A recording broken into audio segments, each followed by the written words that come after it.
How to change the name on Facebook. Hello everyone.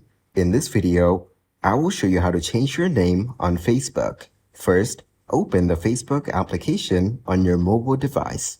Tap on the profile icon located at the bottom right corner. Scroll down and tap on Settings and Privacy. Next, tap on Settings. In the Settings menu, tap on Account Center. Now, tap on your Facebook username. Tap on Name. Here, you can enter your first, middle, or surname. After entering the new name, tap on Review Change. This is how you can change your name on Facebook. Thank you guys for watching this video. Hope you got some value. Make sure to like the video and subscribe to the channel to get notified of new videos. See you in the next one.